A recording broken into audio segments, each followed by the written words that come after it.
You're watching the largest wealth migration in modern British history unfold right now, and the mainstream media is bearing the story because they don't want you to understand what it means for your financial future. 168,500 millionaires just fled London, taking $66 billion of investable capital with them, and this isn't some random exodus of rich people looking for better weather.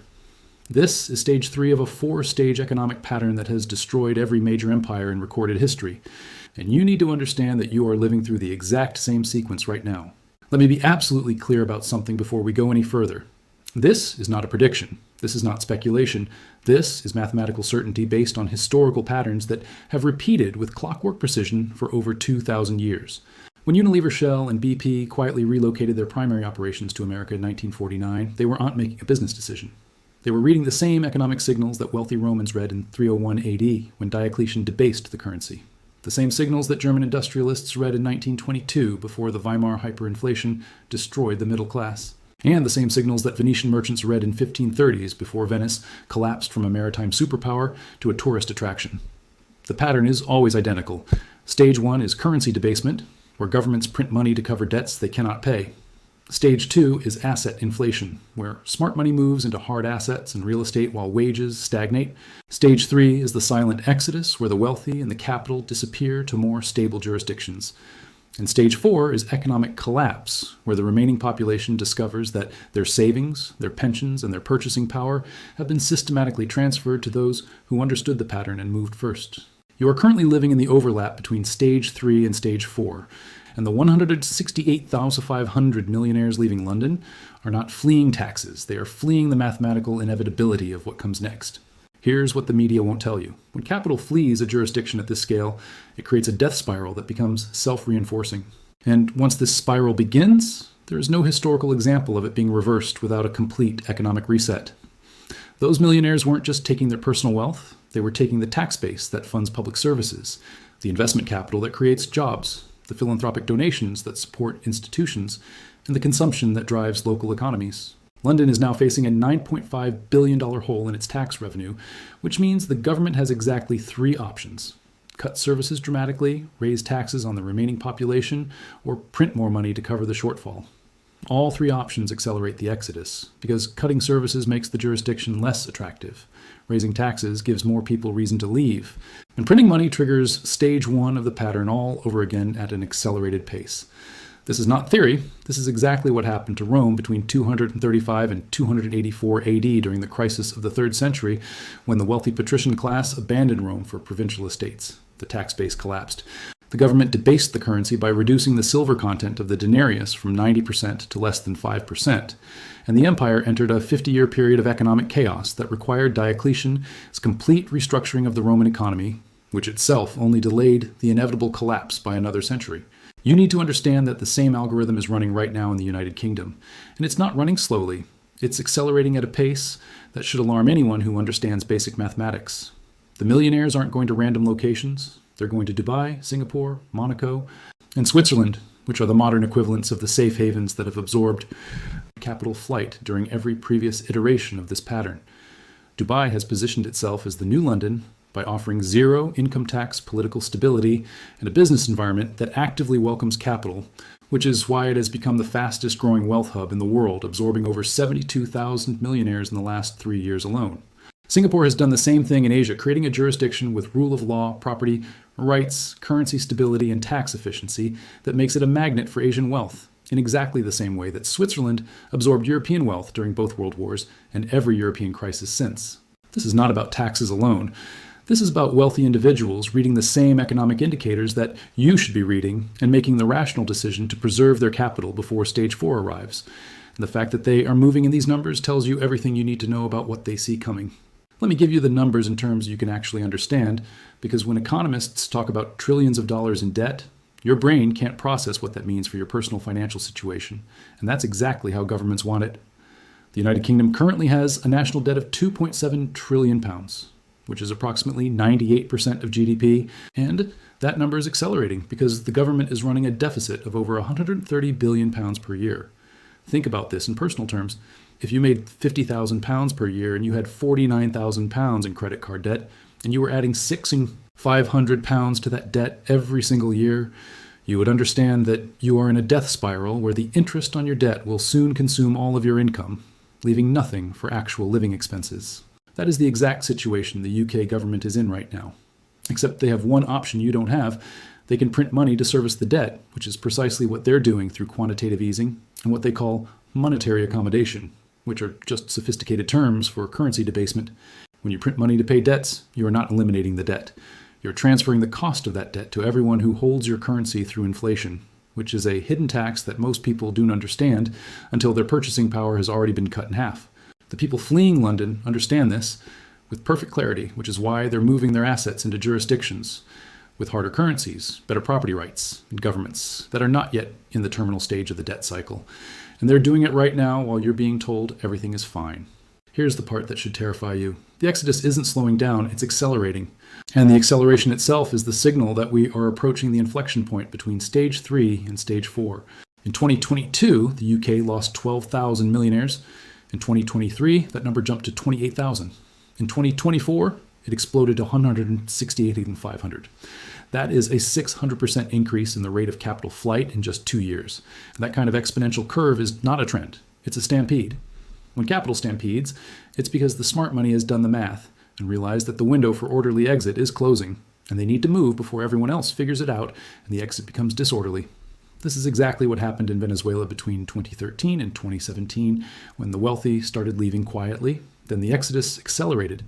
And by the time the general population understood what was happening, capital controls were in place and moving money out of the country became illegal. I'm not saying the UK is Venezuela.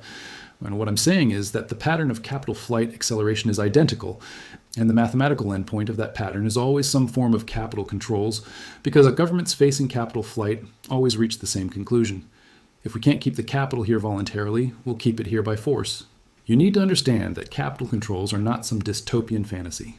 They are the standard governmental response to stage 3 of this pattern, and they have been implemented by the United States in 1933 when Roosevelt confiscated gold and made it illegal to own, by the United Kingdom in 1939 when they implemented exchange controls that lasted until 1979, by France in 1968 during the monetary crisis, by Iceland in 2008 when they froze all foreign currency transactions, by Cyprus in 2013 when they confiscated deposits directly from bank accounts, and by dozens of other countries facing the same mathematical problem. When $66 billion leaves your economy in a single year and your government is already running a massive deficit, the political pressure to prevent capital flight to protect jobs and public services becomes overwhelming, and the population usually supports capital controls because they don't understand that they're locking themselves into a sinking ship. The media frames capital controls as patriotic measures or temporary emergency provisions, but history shows they are almost never temporary. And they always mark the point of no return where your ability to protect your wealth by moving it has been legislated away. The question you should be asking yourself right now is not whether this pattern will continue. The mathematics guarantee that it will. The question is what stage of this pattern you're going to recognize it in, because your options decrease dramatically with each stage, and by the time most people understand what's happening, their options have already vanished. If you recognize stage 1 during currency debasement, you can move into assets that preserve value. If you recognize stage 2 during asset inflation, you can still protect yourself, but with less advantage. If you recognize stage 3 during the silent exodus, you're late, but you still have options. If you wait until stage 4, your options are capital controls, currency collapse, and wealth confiscation through inflation or direct seizure. The 168,500 millionaires who just left London are not smarter than you. They just have access to better information and financial advisors who understand this pattern. And they're acting on it while you're being told by mainstream media that the economy is recovering and inflation is transitory, and there's no cause for concern. And every single one of those statements is designed to keep you passive until it's too late to act. Let me show you exactly how this pattern played out in Weimar Germany, because it's the clearest historical example and the parallels to today are disturbing in their precision. In 1914, Germany had a stable currency backed by gold, a growing industrial base, and a wealthy merchant class that felt completely secure in their financial position. By 1919, Germany had war debts it could not pay, so the government began printing marks to cover expenses, which is stage 1, and initially this seemed to work because the new money stimulated the economy and created the illusion of prosperity. Between 1919 and 1922, smart money, the industrial families like Krupp and Thyssen, the bankers, the merchants, started quietly moving assets into foreign currencies, Gold and real estate, which is stage 2, and the general population didn't notice because they were still employed and prices hadn't exploded yet. In 1922, the exodus accelerated as the wealthy German families established operations in Switzerland, the Netherlands, and the United States, taking their capital with them, which is stage 3. And this is when the government began implementing currency controls and restrictions on gold ownership. But by then, the smart money had already left. By 1923, the market collapsed from 4.2 marks per dollar to 4.2 trillion marks per dollar. A wheelbarrow full of cash couldn't buy a loaf of bread. The middle class was destroyed as their savings became worthless overnight. Their pensions evaporated, their bonds became toilet paper, and the social instability created the conditions for political extremism that led directly to World War II. The people who survived financially were the ones who recognized the pattern early and moved their wealth out of marks and into hard assets or foreign jurisdictions before stage 4 arrived. The people who waited, who believed the government's assurances that they would get inflation under control, who thought it can't happen here, lost everything they had worked their entire lives to accumulate. You need to understand that it can't happen here is the most expensive sentence in economic history because it's what every population tells themselves during stage 1 and stage 2. And by the time they realize it can happen here, they're already in stage 4 and their options have vanished like morning fog. The United Kingdom is not special. The United States is not special. The European Union is not special. The mathematics of debt currency debasement and capital flight are universal, and they apply equally to every jurisdiction that runs the same fiscal policies, regardless of how powerful or stable that country appears to be. Right now, you're watching the same exodus from the United States, where high net worth individuals are establishing residency in Puerto Rico, Portugal, the UAE, and other jurisdictions that offer better tax treatment and more stable long-term economic prospects. The U.S. lost over 42,000 millionaires in the last 2 years, and that number is accelerating for exactly the same reasons as the U.K. Unsustainable debt levels of $35 trillion, deficits exceeding $2 trillion per year political instability, and a government that has no mathematically viable plan to address the structural problems, because any real solution would require massive spending cuts or tax increases that are political suicide. When you're $35 trillion in debt and adding $2 trillion per year, and your interest payments alone are now exceeding your defense budget at over $900 billion annually, you are not going to tax your way out. Because there isn't enough wealth to confiscate, you're not going to grow your way out because the debt is compounding faster than any realistic growth rate. You are going to inflate your way out, which means currency debasement, which means the destruction of purchasing power for everyone holding dollars. And the people leaving are not unpatriotic. They're doing the math and reaching the only logical conclusion that the math supports. Here's what makes this moment in history different from previous iterations of this pattern, and why the acceleration is happening faster than ever before. Information moves at the speed of light now, and capital moves almost as fast. In 1922, it took months to relocate your family and your assets to Switzerland. In 2025, you can establish a corporation in Dubai, open a bank account in Singapore, and move millions of dollars in cryptocurrency across borders in less than 48 hours. This means that when the stampede begins, it happens faster and with greater force than any historical precedent, and the governments that are losing the capital have less time to react and implement controls. The 168th on 500 millionaires who left London did not pack steamer trunks and book passage on ocean liners. They clicked buttons, signed documents electronically, and relocated their legal residency while keeping homes in multiple jurisdictions, which is a level of capital mobility that no previous generation has ever possessed. This is why the 4-stage economic pattern that used to play out over decades or even centuries is now compressing into years or even months, and why your window to act is smaller than you think. The mainstream financial media will not tell you this because they are owned by the same institutions that benefit from you staying passive and keeping your money exactly where it is. When you watch CNBC or read Bloomberg or the Financial Times, you're not getting independent financial journalism. You're getting carefully crafted messaging designed to maintain confidence in the system. Because the moment that confidence breaks, the system breaks, and the people who own these media companies understand that perfectly. This is why you'll hear endless discussions about stock valuations and interest rate decisions and quarterly earnings, but you'll almost never hear serious analysis of the 4-stage economic pattern, or discussions of capital flight as a leading indicator of systemic collapse, or honest assessments of the mathematical impossibility of the current debt trajectory. The silence around these topics is not accidental. It's structural, and it is designed to keep you focused on short-term market movements while missing the long-term pattern that will determine whether you preserve or lose everything. The financial institutions themselves are complicit in this silence because they make money from managing your assets. And if you move those assets to foreign jurisdictions or convert them to hard assets that don't generate management fees, their business model collapses.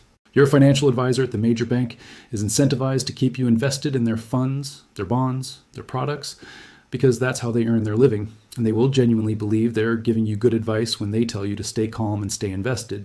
But they're operating within a framework that does not allow them to see or acknowledge the four-stage pattern even if they wanted to. This is not a conspiracy. It's a structural blindness built into the system, where everyone involved has incentives to maintain the status quo right up until the moment it collapses. Here's what you need to do right now, and I'm going to be very specific. Because vague advice is worthless, and action without precision is just activity that makes you feel better without actually protecting you. First, you need to assess what percentage of your wealth is denominated in a single currency, particularly if that currency is the pound or the dollar. Because concentration in a single fiat currency during stage 3 is the highest risk position you can hold. And you need to understand that your government's ability to print that currency means that your savings can be devalued by political decisions that you have zero control over.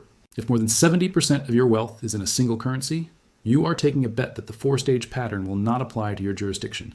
And that is a bet against mathematical certainty and thousands of years of historical evidence. Second, you need to diversify your assets across multiple jurisdictions and multiple currencies, which does not mean you need to be a millionaire. You can open foreign bank accounts in stable jurisdictions like Switzerland or Singapore. With relatively modest amounts, you can buy precious metals through reputable dealers and store them in allocated storage outside your home country. You can invest in international stocks and bonds through global ETFs that give you exposure to multiple currencies and economies. You can acquire cryptocurrency that is not tied to any single jurisdiction, and that can be moved across borders without permission from any government or financial institution. The key is geographical and asset class diversification so that no single government's decisions can destroy your entire financial position. Third, you need to consider whether your physical location is in a jurisdiction that is entering stage 3 or stage 4 of this pattern, because if you're living in a country with unsustainable debt, high taxes, capital flight, and political instability, your physical presence there is a liability that increases every day. And obtaining a second residency or citizenship is not something you do after the crisis begins. It's something you do now, while the process is still straightforward and legal. Countries like Portugal, Panama, Paraguay, and various Caribbean nations offer residency programs that are accessible to middle-class individuals, not just the ultra-wealthy, and having a second residency gives you options that most people will not have when stage 4 arrives. Fourth, you need to educate yourself about the four-stage economic pattern so that you can recognize the signs in real time and adjust your strategy as conditions change, because this is not a one-time action. It's an ongoing process of monitoring, assessment, and adaptation. Read economic history, study the fall of empires, understand how currency debasement works, learn about capital controls, and how governments implement them, and most importantly, ignore the mainstream narrative that tells you everything is fine, and trust the mathematical realities that you can verify yourself. Fifth, you need to understand that doing nothing is not a neutral position.